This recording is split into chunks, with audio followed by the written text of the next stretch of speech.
기도하겠습니다. 하나님 아버지, 은혜를 감사합니다. 로마서를 통하여 우리 모두에게 계시될 믿음을 주시고 흔들리지 않는 진리의 십자가를 마음밭에 잘 세워 주시옵소서. 이 시간에도 성령의 도우심을 구합니다. 아버지께서 말씀하여 주옵소서. 예수 그리스도 이름으로 기도합니다. 아멘. 오늘 말씀은 로마서 1장 2절로 7절입니다.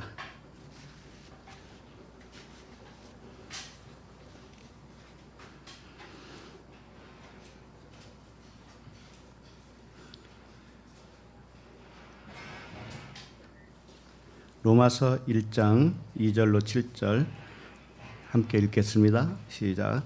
이 복음은 하나님이 선지자들을 통하여 그의 아들에 관하여 성경에 미리 약속하신 것이라. 그의 아들에 관하여 말하면 육신으로는 다윗의 혈통에서 나셨고 성결의 영으로는 죽은 자들 가운데서 부활하사 능력으로 하나님의 아들로 선포되셨으니 곧 우리 주 예수 그리스도시니라. 그로 말미암아 우리가 은혜와 사도의 직분을 받아 그의 이름을 위하여 모든 이방인 중에서 믿어 순종하게 하나니 너희도 그들 중에서 예수 그리스도의 것으로 부르심을 받은 자니라. 로마에서 하나님의 사랑하심을 받고 성도로 부르심을 받은 모든 자에게 하나님 우리 아버지와 주 예수 그리스도로부터 은혜와 평강이 있기를 원하노라. 아멘. 로마서 두 번째 말씀 제목은 인성과 신성 예수 그리스도입니다. 육신 예수님은 인성이라는 뜻이고 그리스도는 신성이라는 뜻이에요. 직접적으로 성경에 인성, 신성 이렇게 나와 있지는 않지만 우리가 잘 익숙한 단어이기 때문에 그렇게 했습니다. 자, 로마서를 대하는 우리의 태도는 어떤 것이어야 되는가? 로마서를 생각할 때 뭔가 좀 다른 점이 있을 거라는 생각을 선입관을 가지고 있는 것 같아요. 로마서. 그래서 로마서가 무슨 말씀일까를 좀 자세히 알고 싶다라든지 그러는데 사실은 이 로마서를 기독교 교리를 뒷받침해주는 그런 교리책 정도로 생각하기도 쉬워요. 예를 들면 오직 믿음이라든지 이런 그 교리들이 로마서에서 나왔기 때문에. 근데 이 로마서뿐만 아니라 그 모든 서신서 있잖아요. 서신서들은 사실상 사복음서 말씀과 조금도 다르지 않아요. 이 서신서는 어떤 사건을 실질적으로 보여주는 그런 말씀이 아니고 사복음서는 어떤 사건이 전개되는 실제적인 사건들이 많이 있죠. 그래서 사실은 복음서는 말씀 육신 예수님의 그 태어나심과 또 사역하심 그리고 죽고 부활하신 그런 상황들을 영화의 그 스크린처럼 보여준 것 같다면 서신서는 뭘까요? 그러니까 영화의 스크린이 복음서라면은 그 밑에 자막이 있을 거예요. 나레이션이 있죠. 다시 설명하고 저 사건이 무슨 사건인가 이렇게 설명해주고 또 보충해주는 그런 말씀이다 이거예요. 그래서 다르지가 않아요. 복음서를 봤을 때 이해가 되지 않는 부분을 서신서에서 보충을 해줍니다. 자세히 설명을 해줘요. 그러므로 알고 보면 성경 66권이 같은 내용을 품고 있는 예수는 그리스도라고 하는 불멸의 그 복음이에요. 그 복음의 말씀으로 우리는 봐야 된다 이거죠. 그래서 로마서도 역시 예수는 그리스도라고 하는 복음의 말씀이다. 거기서 조금 더 벗어난 건 없다 이거예요. 그러니까 오늘 말씀도 사실은 이렇게 저렇게 말씀을 여러 가지로 하시지만 같은 말씀을 반복적으로 하고 우리가 변하지 않는 우리의 모습을 주님의 말씀으로 호소하고 있는 거죠. 호소하고 있는 거예요. 인성도 갖고 신성도 갖고 계신 분이 예수 그리스도신데 역시 우리도 그렇게 똑같이 부르심을 받았어요. 그러나 그분은 죄가 없으신 분이에요. 그런데 우리는 죄가 있어요. 이게 다른 점이란 말이죠. 그러면 오늘 말씀 한 절 한 절 보면서 그 깊이 있는 말씀을 묵상하도록 하겠습니다. 자, 2절 같이 읽겠습니다. 2절 시작. 복음은 하나님이 선지자들을 통하여 그의 아들에 관하여 성경에 미리 약속하신 것이라. 지난주에 살펴본 1절 말씀과 같이 바울은 하나님의 복음을 위하여 자기를 소개한 바 있었어요.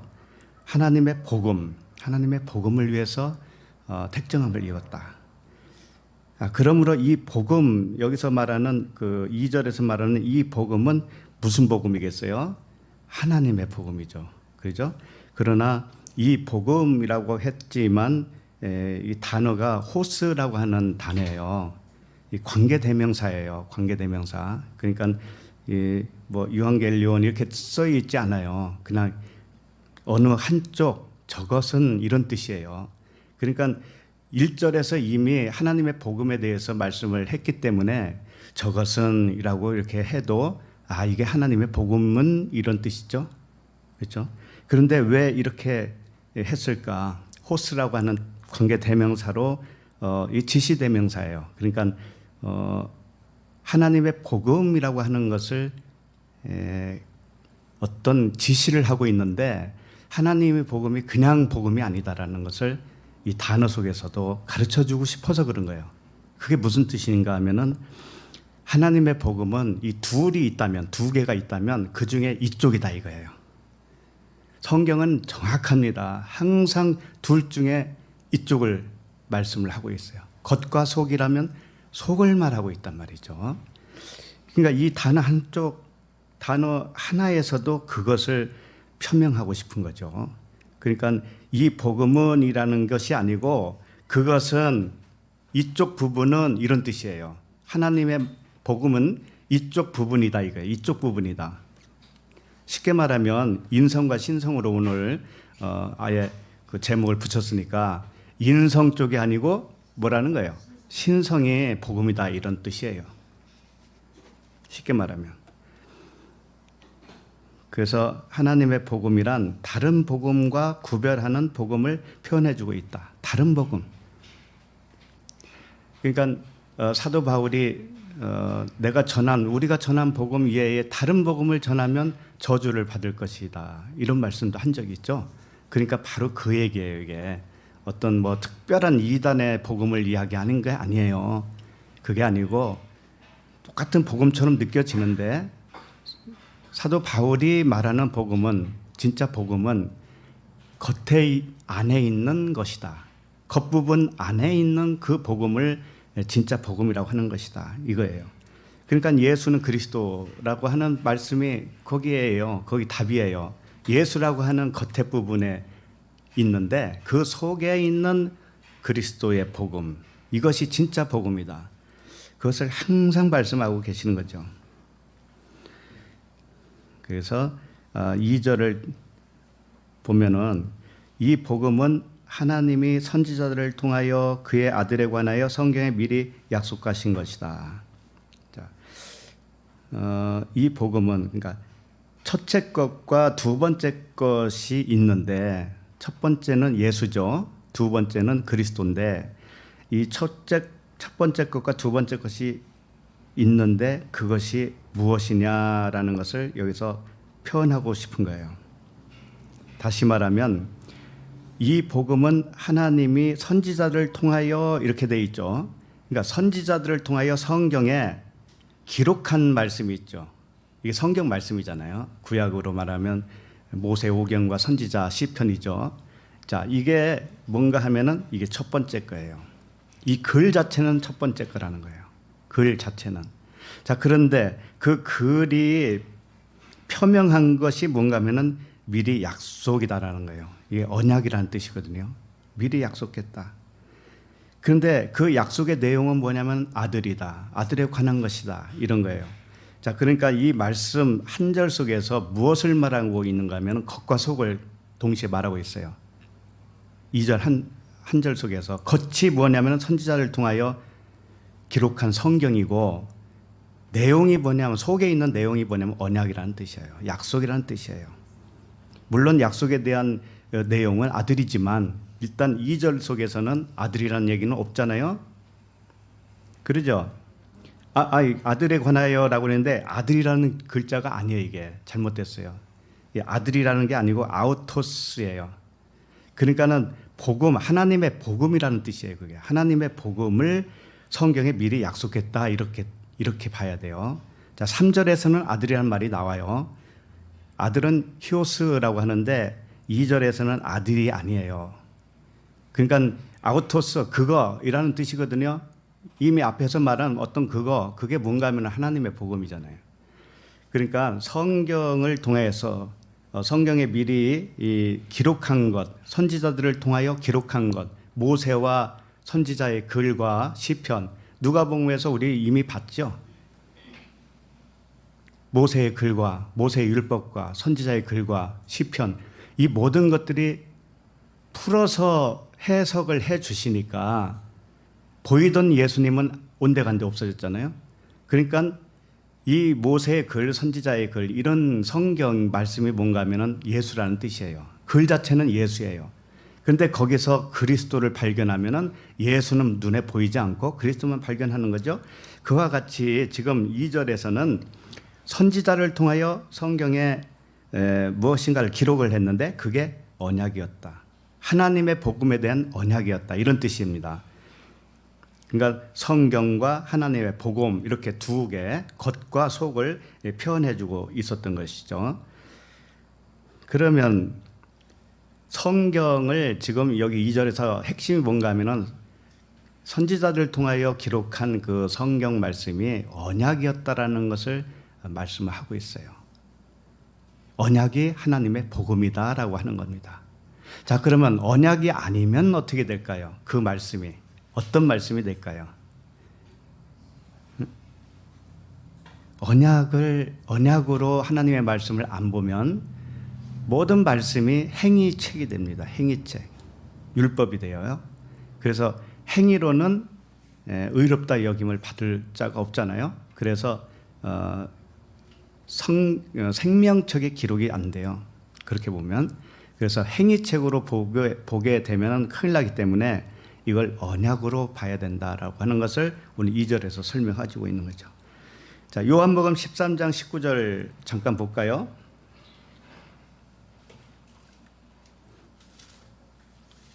요한복음 13장 19절.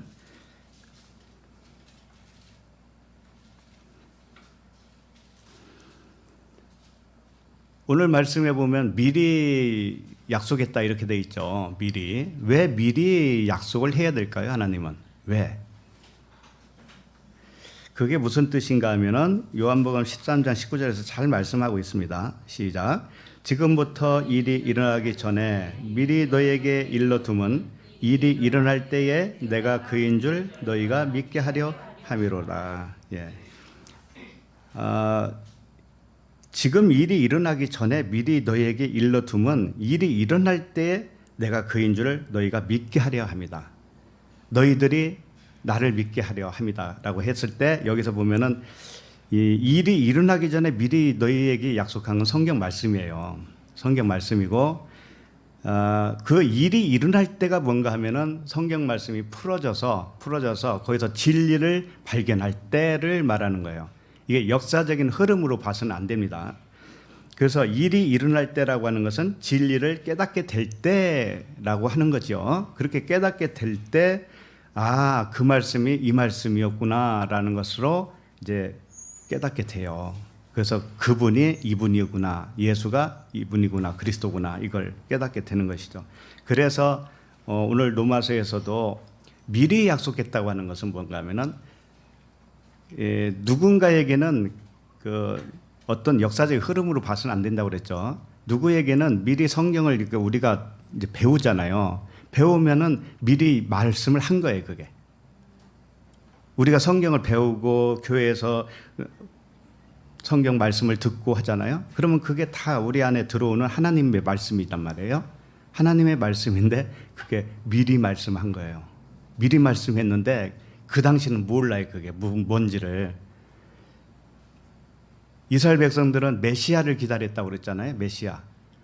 그러니까 그건 어떤 그 겉으로 흐르는 역사적인 의미로 붙들었기 때문에 그래요. 언제 우리에게 메시아가 올까? 1000년 후일까?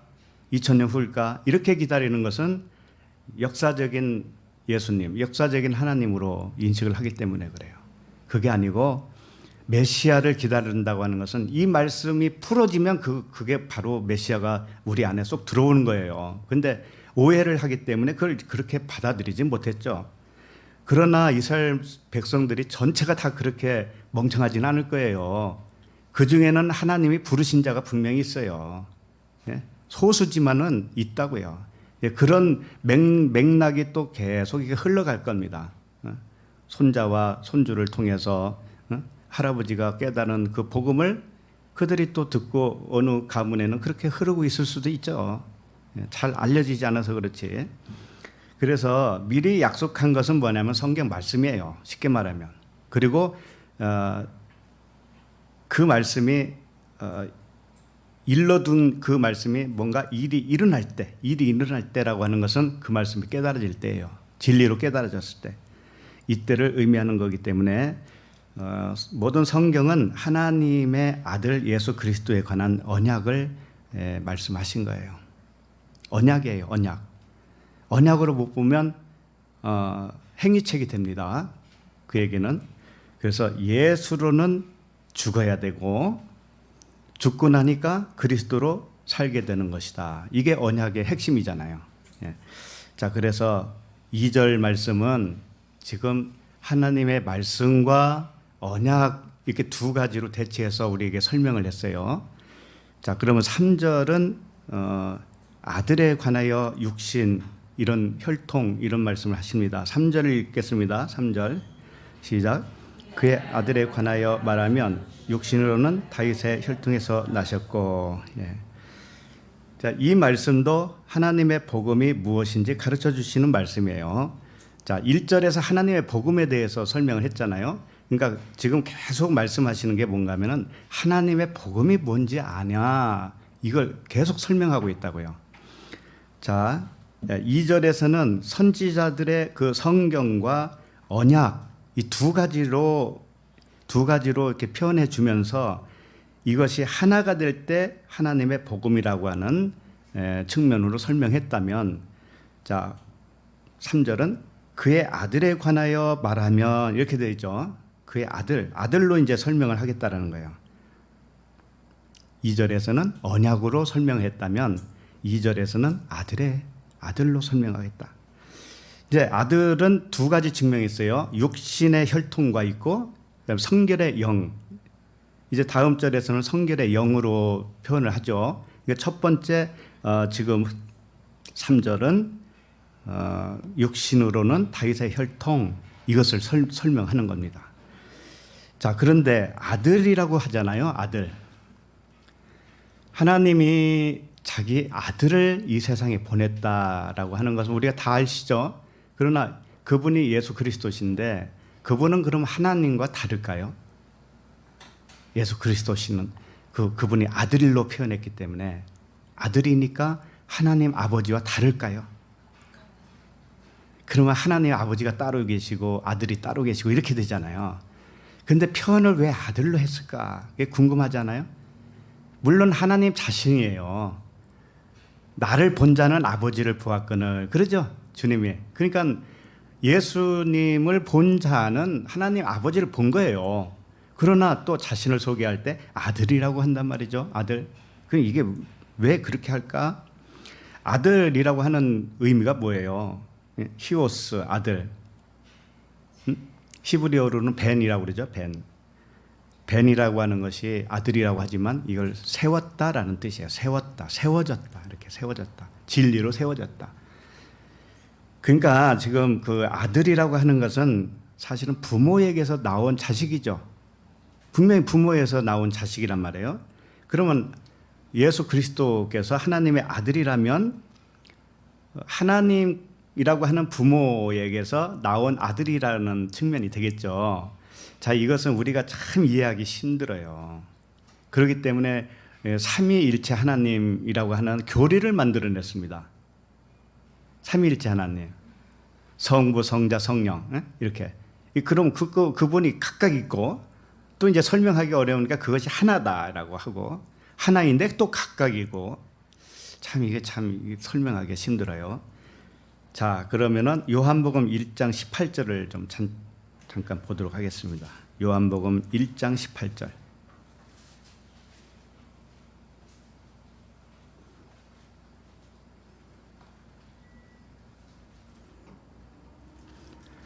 자, 시작. 본래 하나님을 본 사람이 없으되 아버지 품속에 있는 독생하신 하나님이 나타내셨느니라.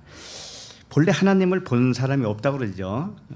하나님은 보이도록 계신 분이 아니에요. 자, 그런데 그 아버지 품속에 있는 독생자가 있었다. 독생자가 하나님이라는 거예요. 또 독생하신 하나님이라고 그러죠.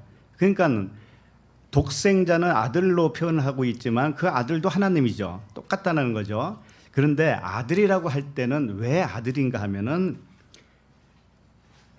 사람에게 보이도록 나타나면 그게 아들이라는 뜻이에요. 하나님이 우리에게 보이도록 나타나시잖아요. 그러면 하나님은 똑같은 하나님이신데 아들이라고 표현하는 거예요. 하나님은 안 보여요. 그런데 그분의 품속에 계신 분이 나타나셔서 이렇게 태어난 것처럼 엄마 뱃속에서 이렇게 나온 것처럼 나온 분이 누구냐면 독생자라는 뜻이죠. 그런데 그분도 하나님이요. 그분이 하나님이시요. 그러니까 아들로 표현할 때는 하나님이 우리에게 보이도록 나타나면 그분이 아들이라는 뜻이에요. 이해가 되죠? 네, 똑같은 하나님이 우리에게 보이도록 나타나면 그분을 아들이라고 이렇게 표현을 하는 거라고요. 그러니까 아들이나 아버지나 사실은 같아요, 틀려요? 같아요. 한 분이세요. 자, 그래서 영과 진리의 그 하나님은 보이지 않아요. 그런데 육신을 입고 나타나시면 독생자 아들이라고 하는 거죠. 됐죠? 자, 그러면 오늘 본문 말씀 다시 보세요. 그의 아들에 관하여 말하면 육신으로는 다윗의 혈통에서 나셨고 이렇게 하는 거예요.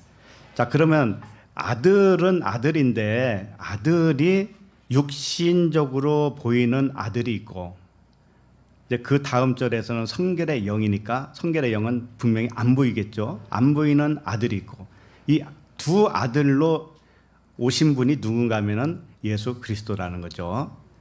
다윗의 혈통은 인성이고 성결의 영은 신성이라는 뜻이에요. 이 두 존재가 한 존재로 오신 분이 아들이다. 그런 뜻이에요. 그래서 아들도 둘로 표현하면 육신의 아들, 영의 아들 뭐 이렇게 표현할 수도 있겠죠. 일단은 다윗의 혈통으로 오신 육신의 아들 이것을 좀 살펴보도록 하겠습니다. 보이는 육신의 아들, 혈통적 아들, 육신 안에 있는 그 하나님의 아들, 이분은 다윗의 혈통으로 오셨다라는 겁니다. 다윗의 혈통. 육신으로는 다윗의 혈통. 이렇게 혈통으로 나타나신 아들이 육신 예수죠. 육신 말씀이에요. 말씀이 육신이 됐으니까 육신 예수는 육신 말씀을 의미합니다. 자, 그러면 혈통이 무엇일까요? 혈통이라고 하는 여기서 쓴 단어는 스페르마라고 해서 씨라는 뜻이에요. 씨. 곡식을 밭에다가 뿌리죠. 씨를 뿌렸다라는 의미예요. 그러니까는 다윗의 혈통을 좀 더 정확하게 말하면 다윗은 씨를 뿌린 자다. 그러니까 씨를 가지고 온 자가 누군가 하면은 예수 그리스도시다. 다윗도 씨고 예수도 씨다라는 거예요.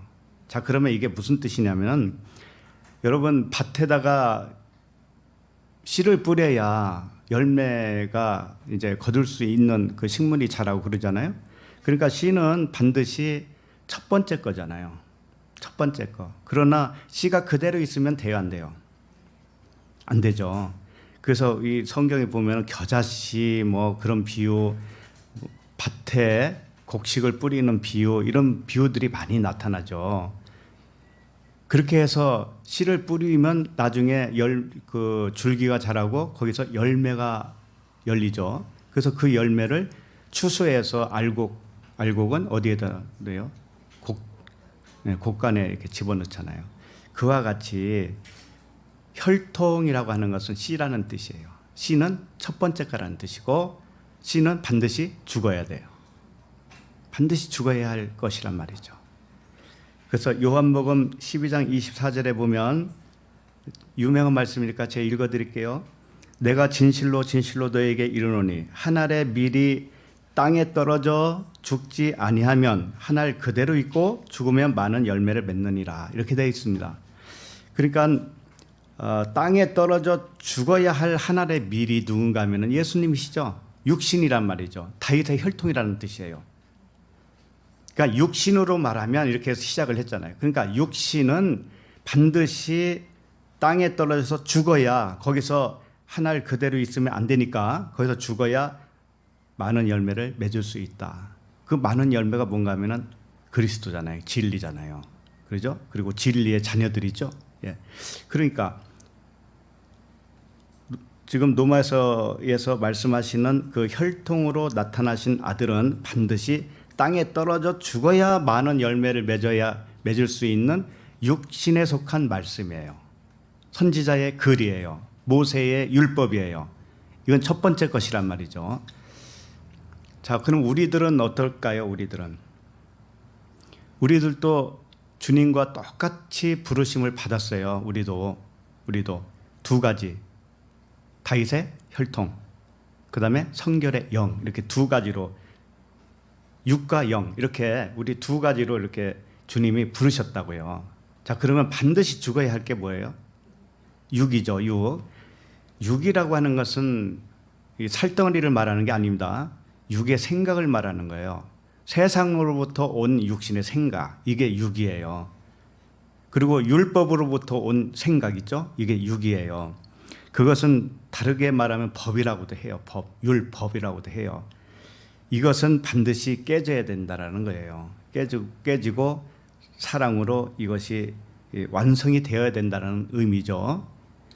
진리로 완성이 되어야 된다는 의미예요.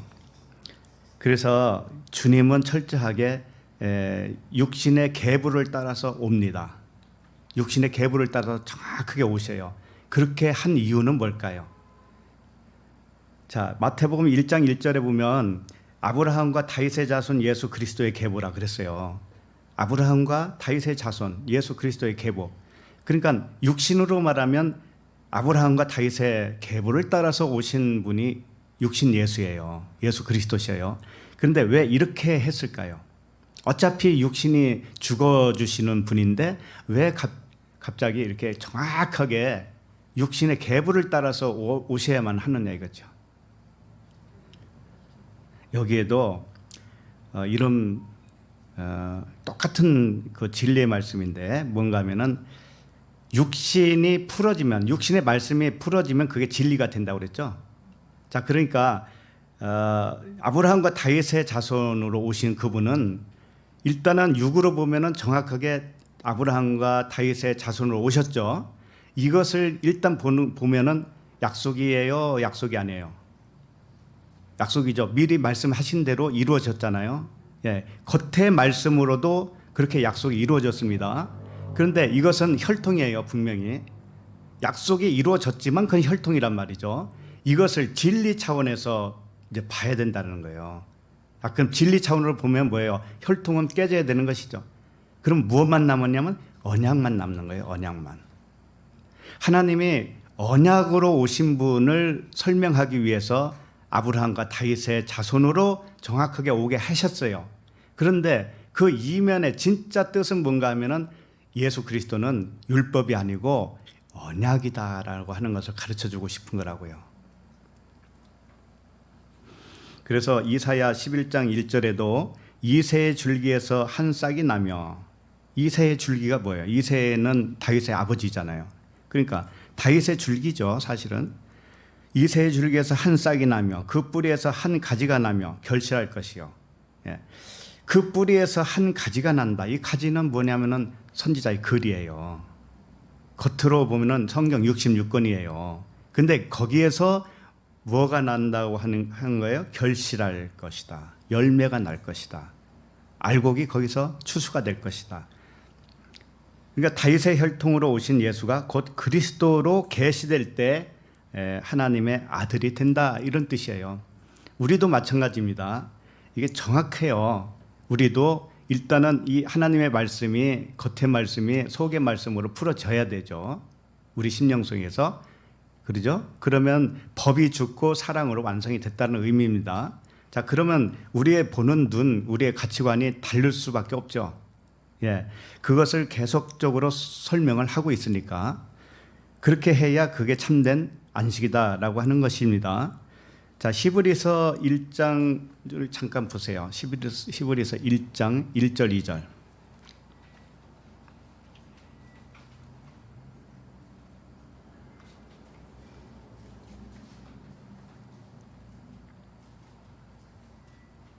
자, 1절. 옛적에 선지자들을 통하여 여러 부분과 여러 모양으로 우리 조상들에게 말씀하신 하나님이, 이 옛적에 선지자를 통하여 여러 부분 여러 모양으로 말씀하셨다라고 하는 것은 성경 말씀을 말하는 거예요. 모세의 율법, 선지자의 글이에요.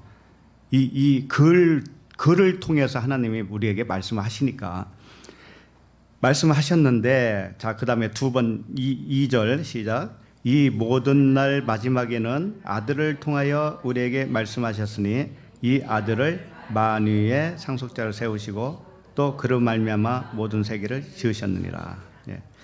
이 선지자 글을 통해서 여러 부분 여러 모양으로 말씀하시는데, 이 모든 날 마지막이라고 하는 것은 뭐냐면은 그 말씀이 풀어질 때예요.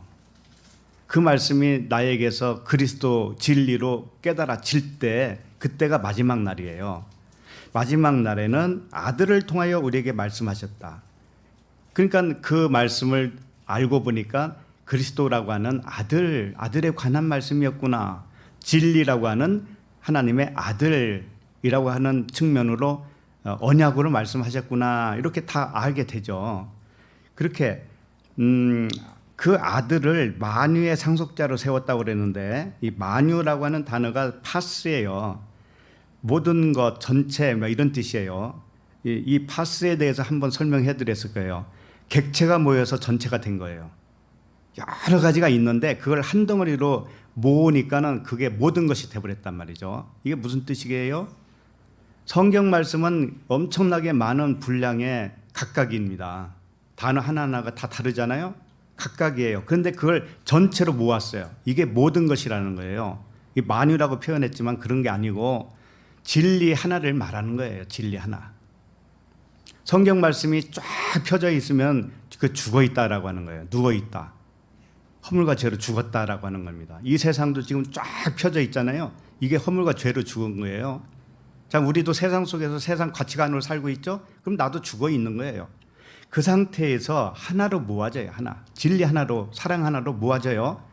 그러면 그게 아들 한 사람 아들을 말하는 것이죠. 그러면 이것이 모든 것, 아들을 모든 것을 받을 수 있는 그 상속자로 세우신 것이 되는 것이다. 그리고 그 끝에 보면은 그로 말미암아 모든 세계를 지었다고 그러죠. 이 모든 세계도 아이온이라는 단어예요. 이게 영을 지었다, 영원한 영생을 지었다, 이런 뜻이에요. 그러니까 처음에는 우리에게 세상을 주고 처음에는 글자를 줘요. 그런데 그것은 죽어 있는 거라고 표현하는 거예요. 죽어 있다. 그 죽은 자들이라는 거예요. 그게 죽은 자들을 먼저 줘요. 그런데 그것을 이제 다시 살려야 되잖아요. 살리는 것은 뭔가 하면 아들로 살리는 거예요. 그러니까 진리가 아들이잖아요. 그러니까 진리 쫙 펼쳐놓으면 법이고 세상인데 이것을 진리 하나로 모아요. 그러면 그게 살아난 거란 말이에요. 자, 그렇게 되면은 그 아들은 어느 세계에서 사는 사람이 됐냐면은 아이온이다, 영생이다, 이런 뜻이에요. 이 모든 세계라고 그러니까 이 보이는 세계 이걸 말하는 게 아니에요. 우주 만물을 말하는 게 아닙니다. 영원한 하나님의 나라를 말하고 있는 거죠. 예, 그러니까 이제 무슨 말씀인지 알겠죠. 그래서 선지자들의 글이 풀어져서 그리스도라고 하는 아들로 말씀이 깨달아지잖아요. 그러면 영원한 상속을 받은 아들이 되는 거예요, 우리도. 예. 그거 이외에는 다른 거 없어요. 다른 소망을 가지지 마세요. 자, 그러면 로마서 4절을 봅니다. 4절. 자, 시작. 성결의 영으로는 죽은 자들 가운데서 부활하사 능력으로 하나님의 아들로 선포되셨으니 곧 우리 주 예수 그리스도시니라. 3절에서는 하나님의 아들을 육신의 혈통으로 설명을 했죠. 그죠? 이게 이제 씨라는 거예요. 죽어야 할 씨, 반드시 썩어져야 할 씨로 주셨다. 그게 육신적인 아들 측면이다. 그러나 이제는 진짜 아들이 있다. 진짜 아들. 그게 뭔가 하면은 4절이에요. 4절에서는 성결의 영이신 하나님의 아들로 표현하고 있는 거예요. 겉의 아들과 안의 아들이 있었는데 겉의 아들은 이 안의 아들을 위해서 썩어야 할 아들이에요. 그게 육신 예수예요. 그렇게 되니까는 그리스도라고 하는 영과 진리의 아들로 다시 부활하잖아요. 그분이 하나님이세요. 그분이. 그리고 이 자체가 하나님의 복음이에요. 그래서 4절 보면 성결의 영으로는 이렇게 돼 있어요. 자, 성결의 영이라고 하는 의미도 성경에 자주 나와 있지 않습니다. 성결의 영. 아마 여기가 유일할 것 같아요. 성결의 영. 성결의 영이라고 그랬는데 푸뉴마가 영이죠. 보통 푸뉴마. 그 다음에 성결하고 하는 뜻은 거룩하다, 구별되다 이런 뜻인데 그걸 하기오스라고 그래요. 보통 하기오스, 성결하다, 깨끗하다, 구별된다 이런 뜻을 가지고 있는 게 하기오스예요. 그래서 푸뉴마 하기오스 하면은 성령이 되는 거예요. 푸뉴마 하기오스는 성령이에요. 그런데 여기서는 단어가 좀 달라요. 푸뉴마는 똑같아요. 성결의 영 할 때 푸뉴마 영 이건 똑같아요. 그런데 성결이라고 하는 단어는 하기오시네스 이렇게 되어 있어요. 하기오스 이렇게 안 하고 하기오시네스 이렇게 되어 있어요. 그럼 왜 이렇게 되어 있는가? 이게 뜻은 그냥 성결이다, 거룩하다라고 할 수밖에 없어요. 다르게 표현하기는 참 어려워요. 그런데 왜 그냥 하기오스 이렇게 해도 되는데 하기오시네스 이렇게 했을까? 이거에 대해서 학자들도 분분합니다. 왜 이런 단어를 썼을까? 다른 곳에서는 쓰지 않는 단어를 여기서만 썼단 말이에요. 유일하게. 그러니까 이 성결의 영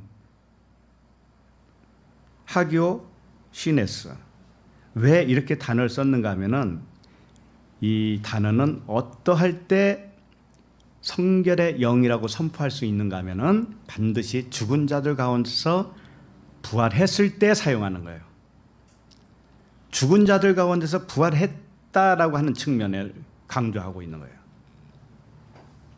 그러니까 그 다음 절이 뭐예요? 다음 말씀이 성결의 영으로는 죽은 자들 가운데서 부활하사 그러죠. 그러니까 성결의 영이라고 하는 것은 죽은 자들 가운데서 부활한 영이다라는 뜻입니다. 이것을 강조한 거예요. 자, 그러면 죽은 자들 가운데서 부활했다고 했는데 이렇게 죽은 자들 가운데서 부활해야 성결의 영으로 선포되어질 수가 있다라는 뜻이에요. 그러니까 죽은 자들 가운데서 부활하지 않고 죽은 자들 가운데서 부활하지 않고 그냥 있으면 그분은 성결한 영이 될 수가 없다라는 겁니다. 우리도 마찬가지죠. 우리도 죽은 자들 가운데서 부활하지 않으면 우리도 거룩한 영이 될 수가 없어요. 자, 그러면 죽은 자들이라고 하는 것은 뭘까요? 지금 3절까지 전부 다 나왔어요. 뭐예요? 다윗의 혈통이잖아요. 예? 그 다음에 선지자의 글이잖아요. 예? 하늘의 밀. 이게 다 죽은 자라는 뜻이에요. 이 세상도 죽은 자요. 글자도 죽은 자요. 육신 예수도 죽은 자요. 하나님의 말씀, 이 율법도 죽은 자예요. 근데 이 죽은 자에서 살아나야 돼. 부활해. 아나스타시스. 부활했다. 우위로 부활했다 이거죠. 자, 그것은 뭘까요? 우리가 이 세상에 살았을 때는 허물과 죄로 죽었습니다. 그런데 살아났다라고 하는 의미가 뭐예요? 뭘로 살아난 거예요? 예, 진리의 아들로 살아났습니다. 그러면 반드시 이 말씀이 허물과 죄로 죽었던 이 말씀이 생명의 말씀으로 거듭나야 되는 것이죠. 그러니까 문자 말씀이 영과 진리의 말씀으로 다시 일어나야 된다고죠. 부활해야 된다는 거예요. 이랬을 때 우리들도 영원한 나라를 상속받는 하나님의 아들이 되는 것이죠. 네. 그래서 여기 계속 보시면 능력으로 하나님의 아들로 선포되셨으니 이렇게 돼 있죠. 이 선포되었다라는 게 판사가 이렇게 땅땅땅 때리면서 너는 아들이야 선포하노라 이렇게 그런 거라고만 생각하면 안 돼요. 그건 판사의 어떤 기준에 의해서 그러는 것인데 성경은 하나님의 말씀에 정확한 기준이 있어요. 이게 뭔가 하면은 선포되었다라고 했지만 이 호리조라고 하는 단어인데 이 결정했다, 정했다 이런 뜻이에요. 이게 뭔가 하면은 하나님의 아들로 결정하려면 하나님의 아들로 정하는 어떤 기준이 있다라는 거예요. 그냥 되는 게 아니라는 것이죠. 그게 뭐예요? 그 기준이 뭐예요? 죽은 자들 가운데서 살아나야 된다. 죽은 자들 가운데서 살아나야 된다. 그럼 우리들도 죽은 자 안에서 살아나야지 죽은 자와 똑같은 개념으로 살고 있으면 안 살아난 거가 되겠죠. 그러니까 하나님의 결정은 정확해요. 뭘로 결정하는가 하면은 죽은 자들 가운데서 부활했느냐. 부활하면 그게 아들인데 진리의 아들인데 그럼 죽은 자가 뭔지를 알아야 되잖아요. 우리는 죽은 자는 허물과 죄로 죽은 너희를 그리스도께서 살리셨다고 그랬어요. 은혜로. 그러니까 죽은 자가 뭐냐면 이 세상에 태어나는 것이 죽은 자예요. 이 세상에서 살고 있는 것이 죽은 자예요. 성경 말씀을 배우고 율법을 배운 것이 죽은 자예요. 전부 죽은 자예요. 왜? 이것은 모형과 그림자에 불과하기 때문에. 그런데 여기서 부활한다고 하는 것은 그것을 진리로 깨달아 주는 거예요. 이제 지는 거예요. 진리를 가르쳐 주기 위해서 이렇게 왔구나. 칠판의 글씨와 같이 계속 설명을 해왔구나. 자, 그러면 우리들 생각할 게 있어요. 그럼 진리를 깨달았다는 것은 왜 이 비진리를 왜 함께 주었을까요? 성결한 푸뉴마로 우리를 만들면 되지. 왜 푸뉴마가 반대편에 있는 육신을 만들었을까? 이 세상을 왜 만들었을까? 천국만 만들면 되지. 이런 생각도 들 수가 있어요. 그러나 하나님이 이건 결정이라고 그랬습니다. 하나님의 방식이에요. 이 공식을 떠나서는 누구도 하나님의 아들로 될 수가 없어요. 그 공식이 뭔가 하면은 보이는 것을 먼저 주는 게 그분의 뜻이에요. 그러나 그게 죽은 거예요. 그런데 그것은 씨의 씨. 한번 썩어져야 할 씨로 준 거예요. 성경 말씀도 마찬가지입니다. 선지자의 글, 모세의 글, 시편 이 모든 것이 하나님이 보이는 것을 준 것이고 설명용으로 주었단 말이죠. 이게 씨라는 거예요. 씨. 자, 씨는 반드시 땅에 떨어지면 썩어져야 되죠. 하늘의 미랄 그대로 있으면 안 돼요. 그러니까 모든 걸 지금 정황적으로 살펴보세요. 하나님이 한 말씀 하고 있다는 거 아셔야 되죠. 한 말씀만. 왜? 그것이 우리에게 주는 최고의 평강을 주기 위한 것이고 행복을 주기 위한 것이고 영생을 주기 위한 것이기 때문에 그거보다 귀한 것이 없다라는 거죠. 우리는 그러나 인생을 그렇게 살고 싶지 않는 거예요. 영생을 살고 싶은 것보다는 인생으로 사는 게 더 재미있거든요. 인생으로 살기를 또 원해요. 그래서 하나님은 우리에게 영생을 주기 위해서는 어떤 방식을 택하냐면은 인생을 썩게 만들어요. 인생을 썩어서 하늘의 밀이 썩어지게 해요. 그래서 여러 가지 방식이 있지만 하나님은 우리를 다룹니다. 다루는데 욥의 고난처럼 다뤄요. 욥의 고난 아시죠? 욥의 고난. 욥은 얼만큼 잘 나가다가 얼만큼 바닥으로 떨어졌는가 하면은 자기 생일을 저주합니다. 하나님을 저주한 것과도 똑같아요. 왜 나를 이렇게 태어나게 만들어서 이렇게 고생을 하게 합니까? 이렇게 하나님께 삿대질 하기까지도 내려가는 거예요. 나를 걷어가 주십시오. 내 생명을 걷어가 주십시오. 이렇게 하나님은 우리들을 그렇게 다루셔요. 최 밑바닥까지 가게 만들어요. 그래서 나에게는 의로운 게 하나도 없다라는 것을 발견하게 해요. 예? 의로운 게 없다. 의로운 게 없다라는 것을 최고로 바닥으로 내려가는 게 뭔가 하면 죽음을 선택하는 겁니다. 죽음. 그러나 죽음을 선택했을 땐 자기 의로움이에요. 그것까지도. 자살을 선택하잖아요. 그러면 그것도 자기 의예요. 그러나 하나님의 은혜로 그 자살에서 돌이키게 한다면 하나님의 은혜예요. 그러나 하나님의 은혜가 개입이 없으면 그냥 죽어요. 그 사람은. 그냥 떠내린다고요.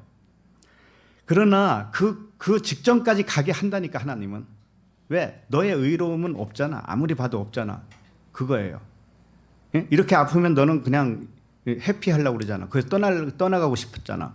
이렇게 나의 본성을, 육신의 본성을 발각시키는 거야, 하나님은. 그 방법을 통해서, 욥의 고난을 통해서 우리에게 나에게는 의로운 게 하나도 없어. 역시 육이라고 하는 것은 이런 상황을 맞이하면 이렇게밖에 돌출할 방법이 없다라는 거. 그걸 적나라하게 보여준 겁니다. 그렇게 해서 막판에 가서는 하나님이 뒤집기를 해요. 막판 뒤집기를 합니다. 그 생각을 영의 생각으로 바꿔줘요. 영의 생각으로 바꿔줘요. 이게 진리를 깨닫게 하기 위한 것이었어요. 진리를 깨닫는 게 뭐예요? 나에게는 아무것도 없다라는 거 알았잖아요. 나에게는 아무 의의가 없다라는 거 알았죠? 이게 진리라는 거예요. 하나님은 보이는 걸 왜 미리 줬느냐면 보이는 건 아니야 라는 것을 알려주려고 준 거예요. 아이들에게 장난감을 주고 왜 장난감을 줬어요? 진짜 차를 줄 수가 없잖아요. 그러니까 이건 가짜야 라는 것을 가르쳐야 되잖아요. 그래서 진짜 자동차를 봤을 때 애가 좋아할 거 아니겠어요? 그와 같이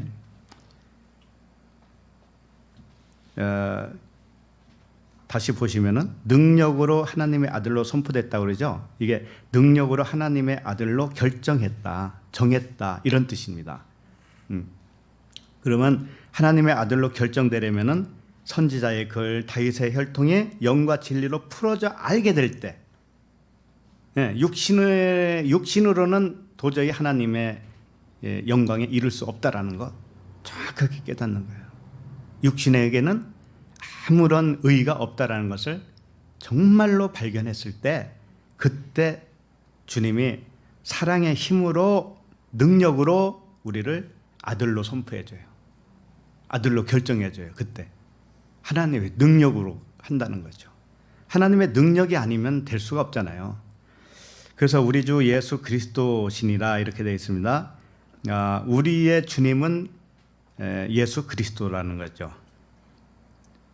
곧 우리 주 예수 그리스도시니라 이랬죠. 그러니까 우리의 주님은 예수 그리스도신데 왜 이렇게 표현하냐면은 겉에 있는 혈통과 안에 있는 성결의 영이 함께 가지고 계신 분이 우리의 주님이시다라는 거예요.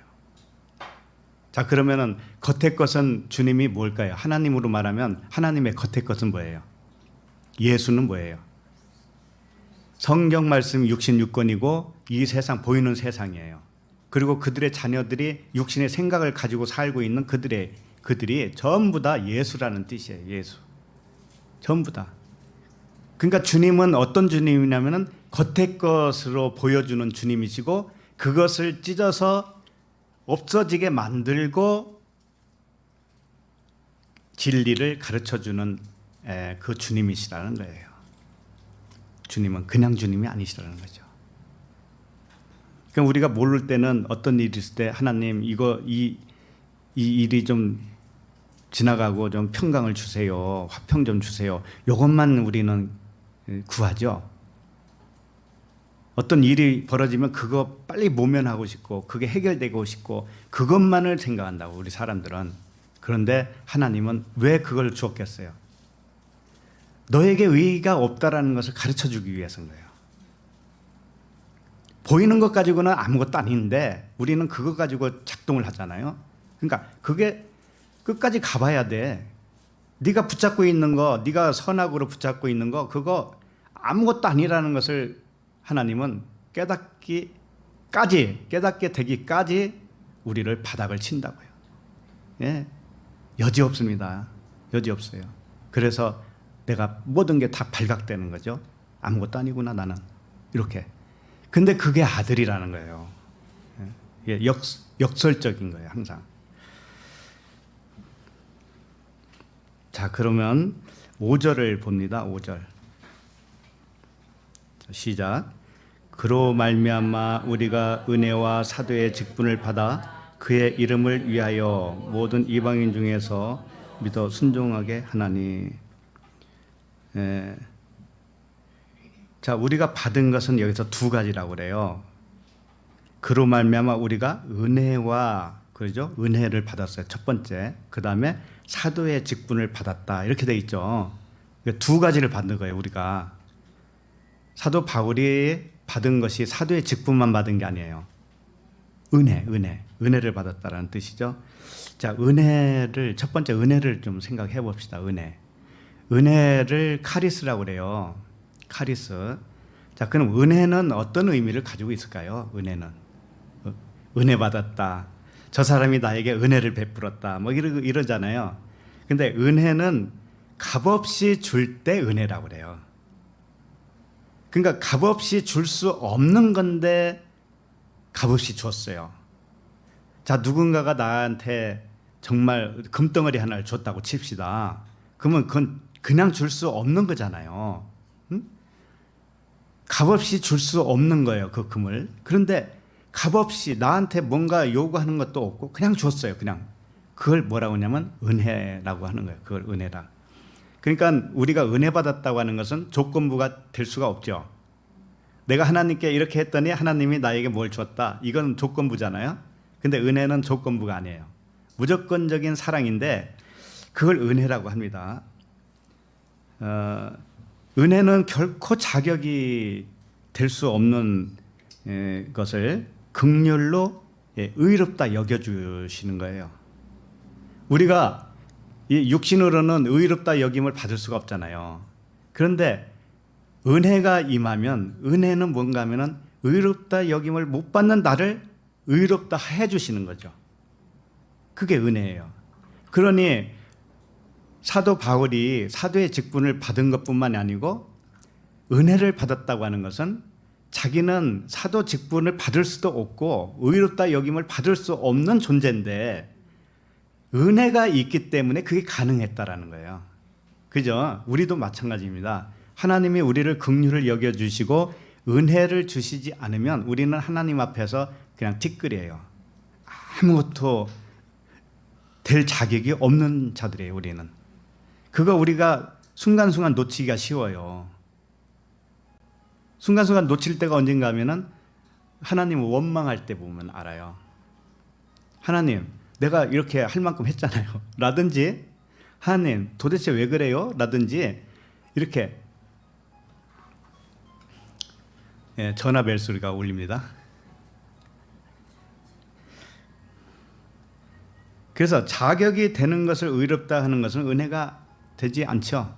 자격이 없는 자에게 베풀어지는 것이 은혜입니다. 그러니까 바울이 지금 그걸 말하고 있어요. 사도 바울이 나도 사도직을 받을 수 있는 전혀 자격이 없었다. 전혀 자격이 없었다. 자기 폰을 좀 확인해 보시기 바랍니다. 폰을 확인해 보세요. 폰. 전화.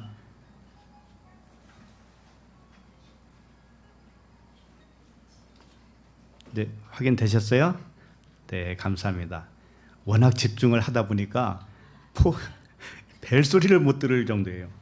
정말 은혜가 있습니다.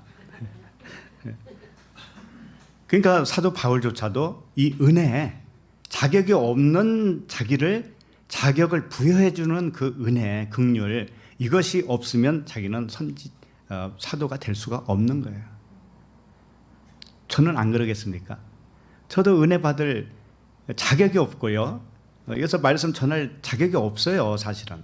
그럼에도 불구하고 하나님이 은혜를 주셨기 때문에 그 은혜로 인해서 하는 거예요. 예. 그러니까 첫 번째가 은혜가 없으면 안 되겠죠. 자, 로마서 11장 6절 말씀을 좀 잠깐 보도록 하겠습니다. 로마서 11장 6절.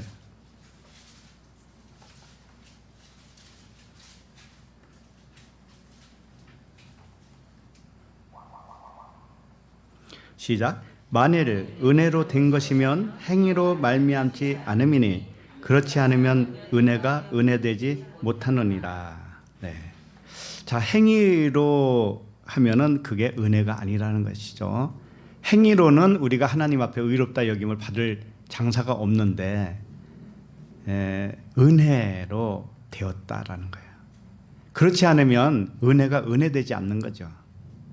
조금이라도 나에게 근거가 있으면 그건 은혜라고 말할 수가 없다라는 거죠.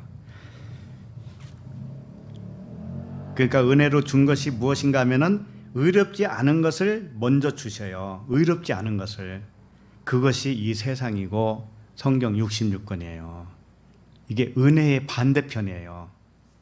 은혜가 안 되는 것을, 자격이 될 수 없는 것을 미리 준다니까요. 그게 오늘 말하고 있는 인성이에요. 인성. 예수라고요.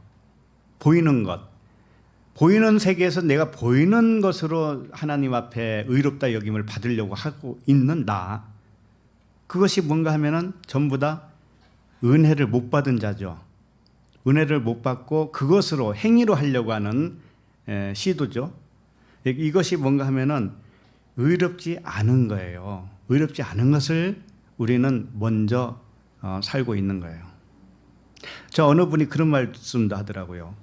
아니, 진리가 되면은 또는 진리의 사람들은 막 살아도 되는 거예요? 이런 말을 한 적이 있었어요. 나는 그 질문에 곰곰이 생각을 했어요. 그래서 이런 답변을 드리고 싶더라고요. 그러면 당신은 지금까지 막 살지 않았어요? 이렇게. 지금까지 산 게 뭐예요? 어떻게 산 거예요? 막 산 거예요. 그 한시도 잊어버리는 거예요. 은혜를 한시도 잊어버리는 거야. 한시. 그 순간순간 잊어버리는 거예요. 우리는 은혜가 아니면 그 자체가 막 산 인생입니다. 그러면 그분이 말하는 그 막사로도 돼요라고 하는 질문의 내용이 뭘까라는 것은 내가 감지는 하죠. 예? 도덕적으로 그렇게 살면 안 되잖아요. 이런 거겠죠. 자, 그런데 진리의 사람들은, 하나님의 은혜를 받은 사람들은 하나님이 인도하신다는 거 아세요? 하나님이 관리한다는 거 아세요? 그걸 못 믿으면 항상 그런 불안증에 걸려요. 그런 질문을 해요. 당신 그러다가 막 살아도 된다고 하겠네? 이렇게 질문을 한다고요. 그러면 하나님을 못 믿는 거죠, 그게. 그죠? 철저하게 하나님이, 성령께서 우리를 인도하셔요, 각각을. 우리는 그것을 믿어야지 사람을 믿으려고 하지 말아요. 이미 사람은 막 산 사람이에요. 우리 모두가 막 살아왔단 말이에요. 근데 우리가 기준하는 그 막 살았다고 하는 거, 기준에 의해서 나는 아닌데? 이렇게 생각하죠. 나는 아닌데? 나 깨끗한데? 이렇게 생각한다니까, 사람은. 그건 넌센스예요. 하나님의 은혜가 있었기 때문에 산 것이지, 하나님의 은혜가 없으면 막 산 거라고 해, 그게. 그래서 이 은혜라고 하는 것은 은혜가 될 수 없는 것을 미리 주었는데 그것을 진리로 바꿔주어서 그게 은혜가 되는 거예요. 예를 들면 우리가 율법으로 산다고 칩시다. 율법. 자, 그러면 율법의 행위로는 의롭게 될 자가 없죠. 그런데 그것을 은혜가 의롭게 되려면은 은혜가 와야 돼. 은혜가 오면은 율법을 뭘로 바꿔줘요? 사랑으로 바꿔주고 진리로 바꿔줘요. 그죠? 그렇게 바꿔주면 그 사람은 의로운 자예요. 예. 그러니까 은혜가 오기 전까지는 뭔가 하면은 우리가 율법 아래에 갇혀 있는 자예요. 막산 자예요. 전부 다. 그런데 은혜가 임해요. 하나님의 성령의 은혜가 온다고요. 그러면은 내가 그 알고 있던 것을 다른 차원으로 바꾸어 버려요. 법에서 해방시켜줘요. 이랬을 때 우리는 의인이 되는 거예요. 네. 그래서 요한복음 1장 17절에 보면 찾지 마시고 율법은 모세로 말미암아 주어진 것이요 은혜와 진리는 예수 그리스도로 말미암아 온 것이니라. 유명한 말씀.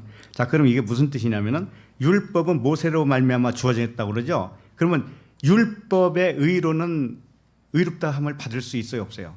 없어요. 그러니까 모세의 율법에 전부 다 가둬놓는 거예요. 가둬놓고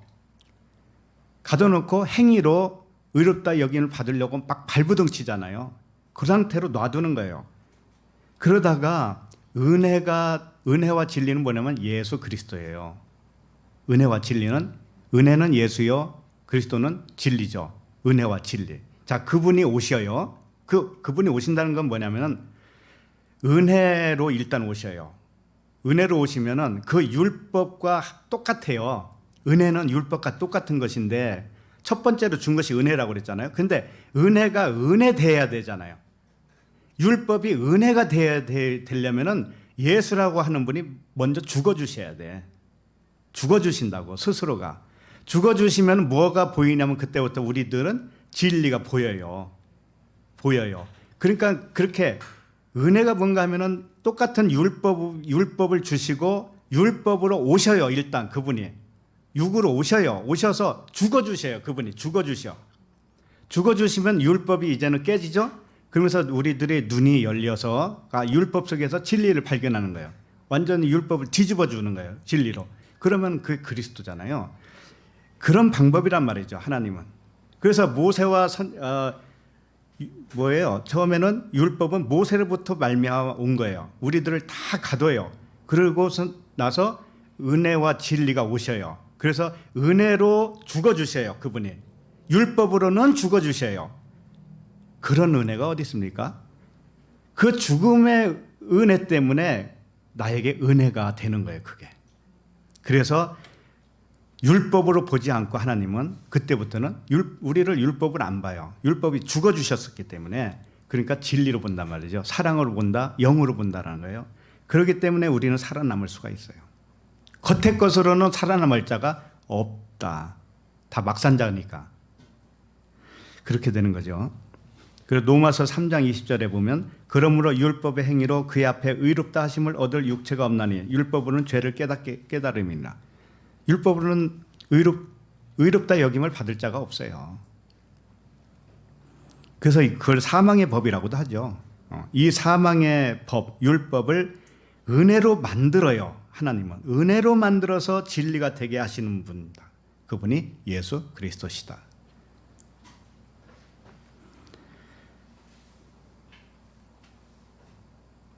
그래서 하나님의 은혜를 받고 보면 그 육신의 법을 주신 목적을 알게 돼요.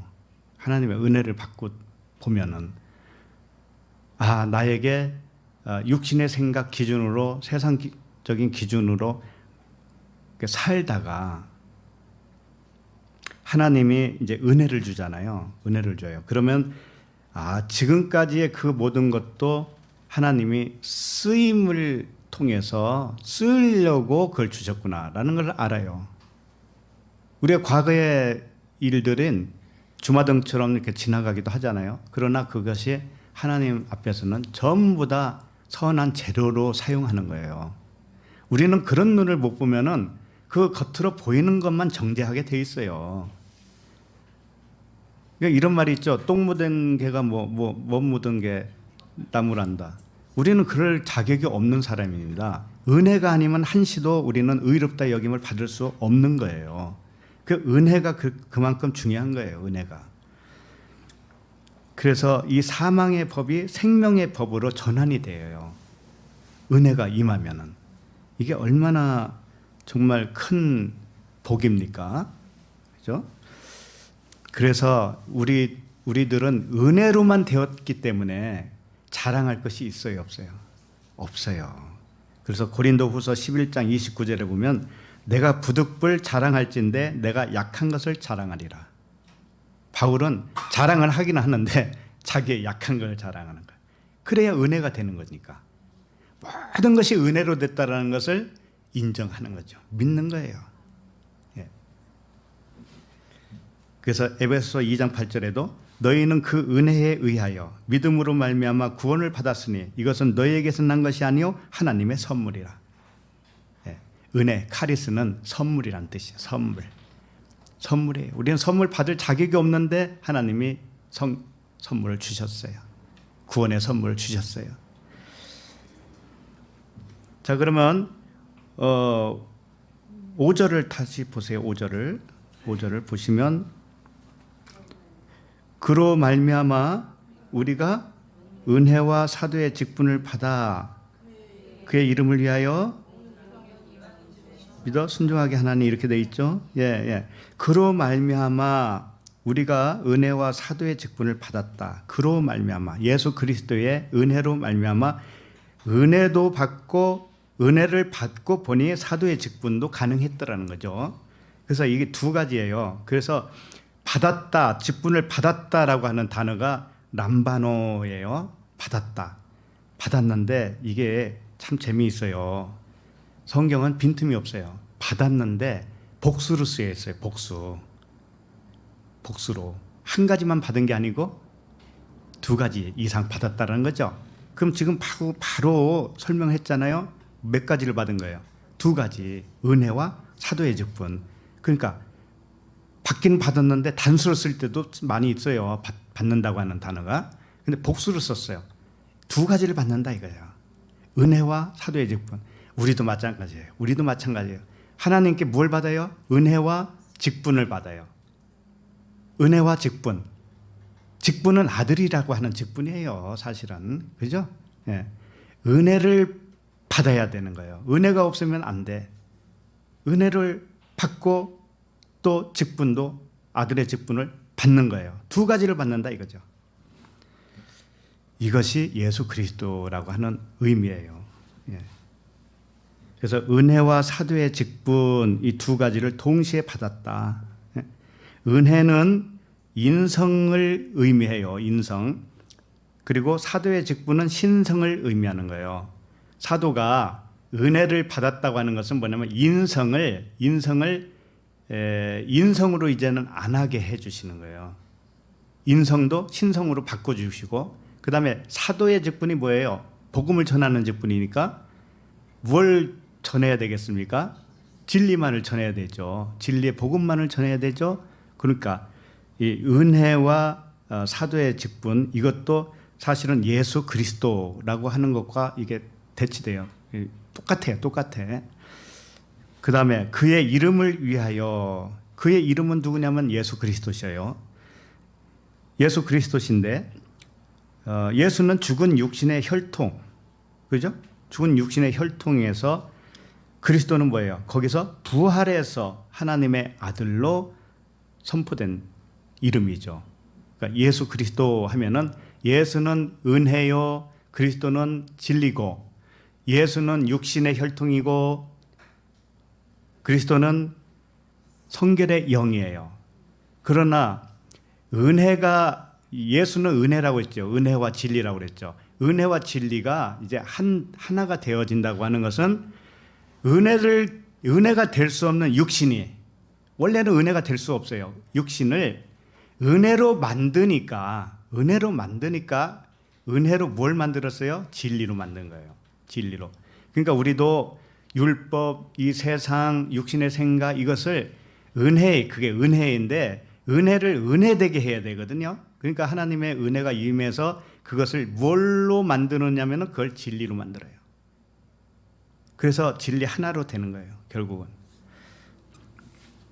그래서 그렇게 하는 이유는 모든 이방인 중에서 믿어 순종하게 하나니 이렇게 되어 있죠. 예. 순종하기 위해서 그렇게 하셨다. 순종이 뭡니까?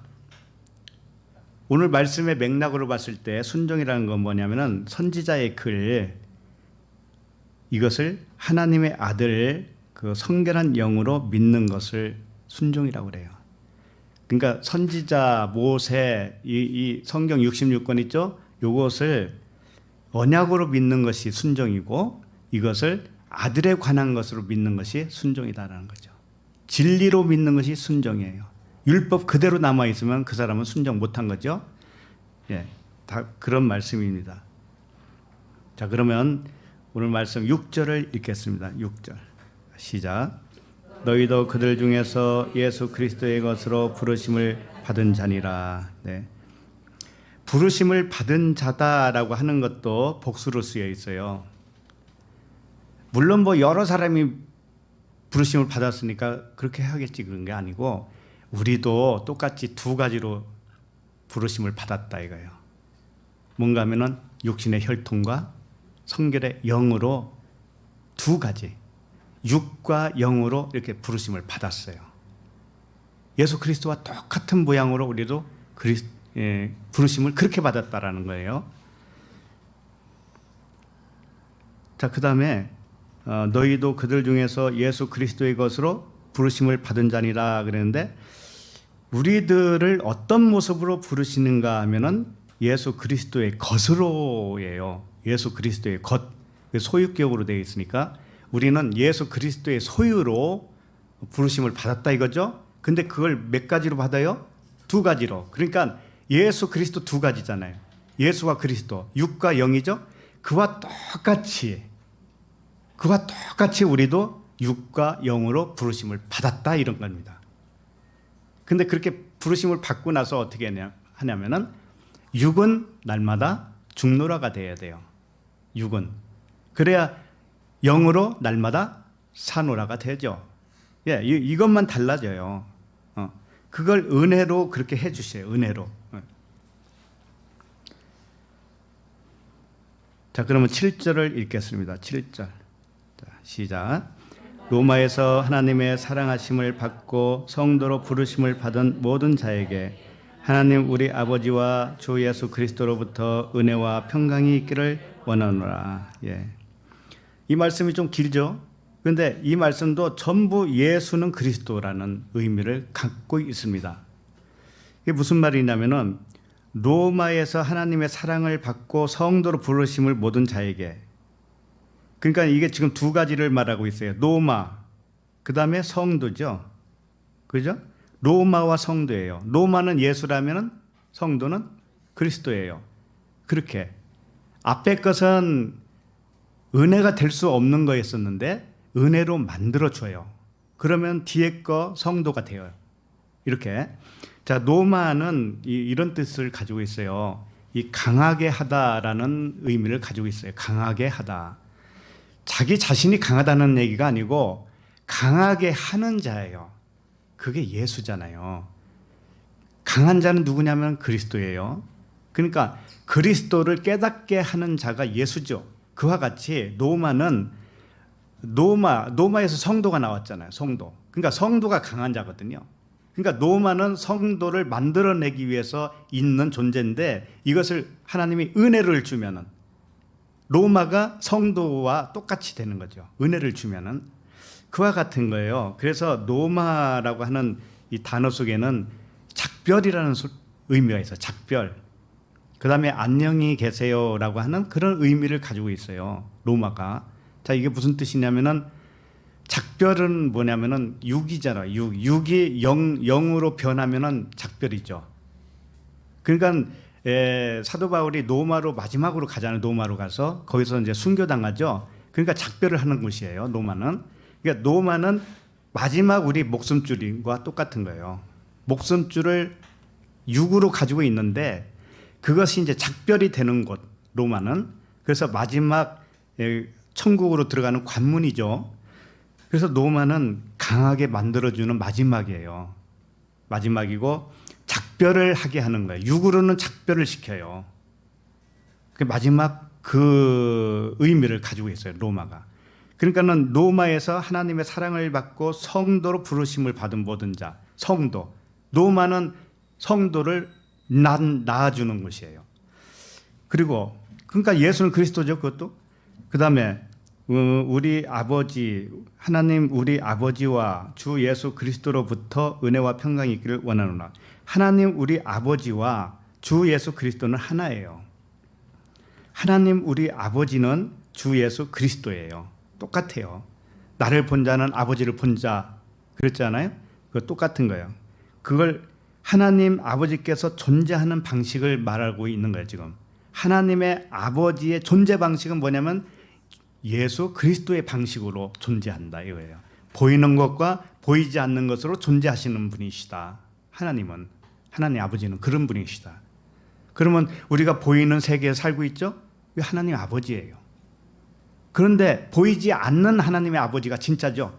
예, 그 하나님의 아버지, 보이지 않는 하나님의 아버지를 보려면 어떻게 되냐면 보이는 것이 아니다라는 걸 깨달아야 돼. 보이는 것은 가짜구나라는 것을 깨달아야 돼. 그랬을 때 진짜를 본 거예요. 네. 그러기 위해서 보이는 걸 주는 거예요. 모형이구나, 이것은 표적이구나, 이렇게. 그 다음에 은혜와 평강이 이르죠. 은혜는 예수요, 평강은 그리스도예요. 이렇게 저렇게 예수는 그리스도를 표현하고 있단 말이에요. 모든 말씀의 핵심은 예수는 곧 그리스도라는 말씀이고, 하나님 아버지께서 계시고 역사하는 방법도 예수 그리스도예요. 예수는 첫 번째 거, 그리스도는 둘째 번 거죠. 이렇게 이런 방식으로 존재하는 분이 하나님 아버지셔요. 그러므로 우리가 영적 분별이 있어야 됩니다. 영적 분별.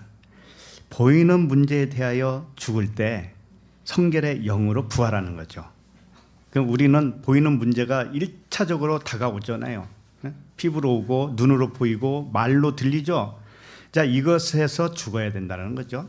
죽는다고 하는 것은 그거 가짜야 라고 여길 줄 알아야 된다는 거예요. 그렇게 여기지 않으면 성결의 영으로 부활이 못된 거잖아요. 그러니까 매일매일 죽고 매일매일 부활해야 되는 거 우리는. 그래서 고린도전서 2장 13절을 보고 마치도록 하겠습니다. 고린도전서 2장 13절.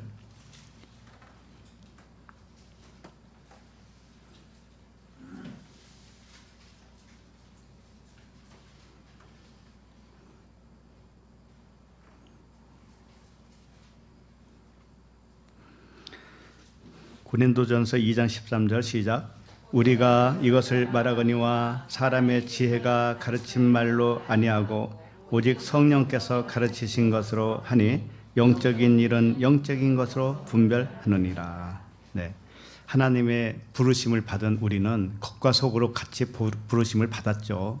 그러나 겉의 것은 안의 것에 대해서 가르쳐 주려고 하는 거죠. 근데 그것은 은혜가 와야 가능한 거예요.